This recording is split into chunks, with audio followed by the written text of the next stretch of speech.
learned my Chinese in Taiwan, which is also a democratic nation. Yeah. And Taiwan is a country, their freedom is very dependent on us. So when we fall, Taiwan falls, right? So seeing what happened in Hong Kong, very, very disheartening for a lot of my friends. And what I'm seeing now in Hong Kong, everyone's now wiping out their social media history, right? Their books that are democratic in nature, Western in nature, are getting thrown out, being replaced by, things that will, communist, Leninist thought.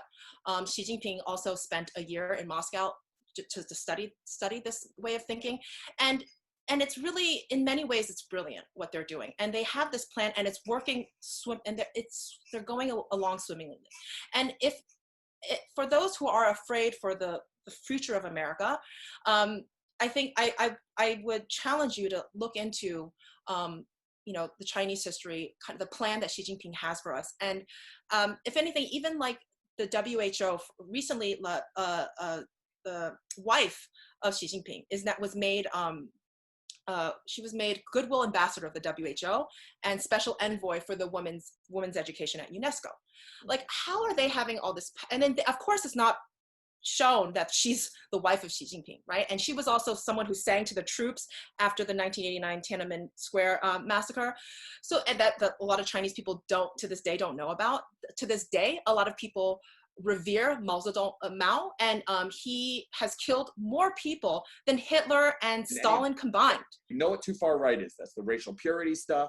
That's Nazism. What is the too far left thing? And how will you know it when you see it? Where do you draw the line of going, that's too far left? Because we know too far right. That's Steve King, I think was his name, who would like say little like racist things here or there, and then basically said, what's wrong with white supremacy?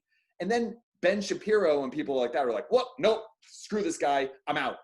Like, they hold a line of what is too far right. But I don't know what the line of too far left is, and I haven't heard anyone give that to me.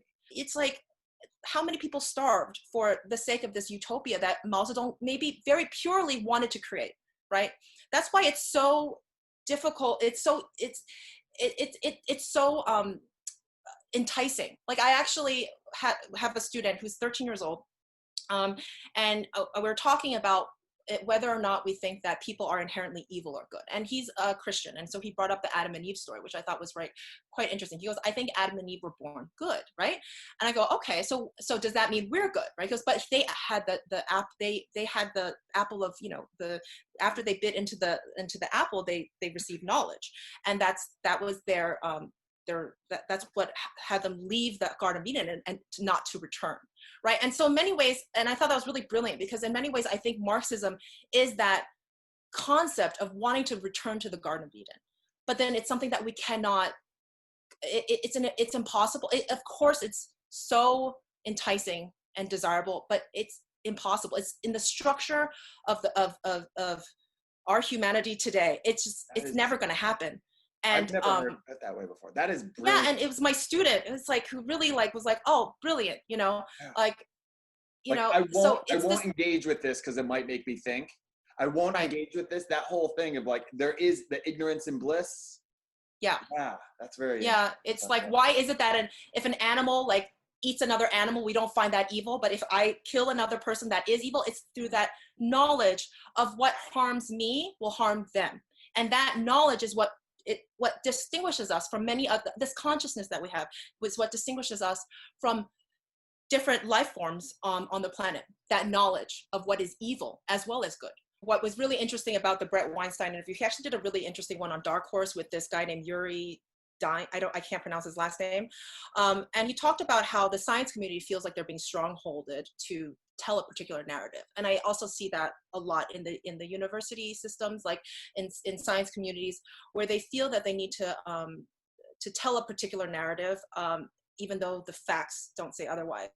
And I also find it's very interesting, kind of parallel to this. You have this, with the Black Lives Movement, there's also this synonymous shut down STEM movement, shut down academia movement. Let's remove the statistics, the FBI statistics on, crime, like who's committing the crime, like this desire to say that facts are a form of hate speech. That that there's a lot of things layered there, but that's why it makes me suspicious. Yeah. And whether or not this came out of a lab in China, I wouldn't be surprised. That's my take on it. So the idea of an achievement gap, the socioeconomic gap, or the idea that we are, as Americans, our students are testing way lower than most other nations out there, is the idea that we are falling behind in education in America, right? But then I would also counter that in Asia, you have people saying we have a creativity gap. How is it that Americans are, all these innovative ideas, concepts, creativity, everything is coming out of the US, right? And they are here trying to steal that, right? And they don't realize that it's because of the foundation of that our forefathers gave us that allows us to have this, right? So it's like a lack of foresight to say that, okay, let's take over America, let's take over the West, and let's just force people to become, like assigned. No, meritocracy works. That's why, unfortunately, capitalism is the best shot we have. So the achievement gap, I would say, is to close the achievement gap. Well, closing I would argue closing the creativity gap is much harder to do. And that's something that Americans are very, very good at. And that's why I believe, and actually in many ways, the system of education, in a way, you could actually even argue that because it doesn't work well in America, that's actually what's allowing us to be super creative. Because I would argue that the system of education that we have is actually the same around the world. That's why we have the same hierarchy. Maths and sciences are always on top. You have the arts always on the bottom. And even within the arts, you have painting, on sculpture on the top, you have dance on the bottom. Who decided that structure, and why does everyone around the world agree to that structure, right? So when I was studying about education, it was it was a process of not learning, but unlearning a lot of my presuppositions about how the education system works. And that's why I decided to create this a website called teach2.com, which is in essence sort of an Airbnb of sorts for teachers and educators. And so that's how I see myself as a storyteller. That's how I see myself as a teacher. I'm not here to tell you to and hopefully whoever's listening right now, I hope that you can understand that whatever I'm saying, I don't want you to believe anything I say on face value. Do your research, decide for yourself. You have what I come very humbly with the belief that you know more than I do. Use your life experience, use your own mind to come to those decisions. I'm just posing a series of questions for you, and you guys decide on the answer. And where I stand, always for America, always for the Constitution, always for freedom and liberty, justice for all, no matter your color, race, and creed. That's it. That's all. That's what I stand for. Not any political party. I do not. Of course, we are in a very chaotic time in American history.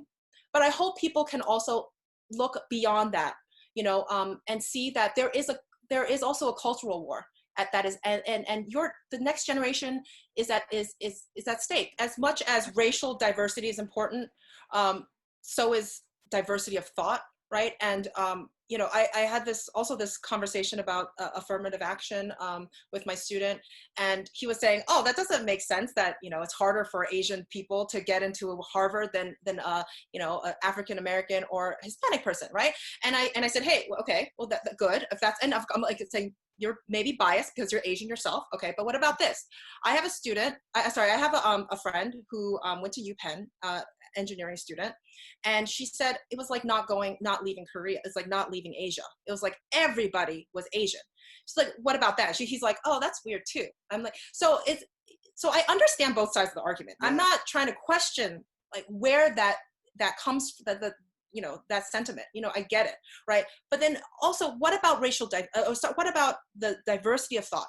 What happens when you have so this is going back to this cultural war, right? And the reason why I'm not going to play this kind of political game, if Trump wins, you don't think that this cultural war is going to stop. It's going to just be amplified, right? And also if Biden wins, it's going to go a different direction, but it's still there. The cultural war, I that's my personal belief. I think it's something that we need to really address, right?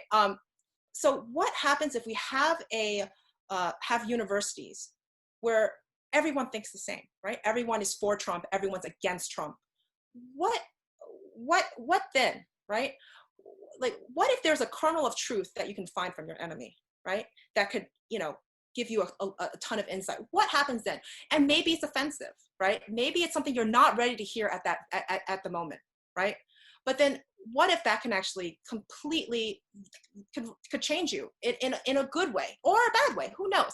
But then I think each people are smart and they can make those decisions for themselves. And it's not for the government, it's not for anybody to tell you what to think. That's my stance. If you call somebody or an organization or people racist when they're not, that will actually breed a lot of negative backlash. And that's also something, you know, that's why I'm very concerned about a lot of due process happening on Twitter, right?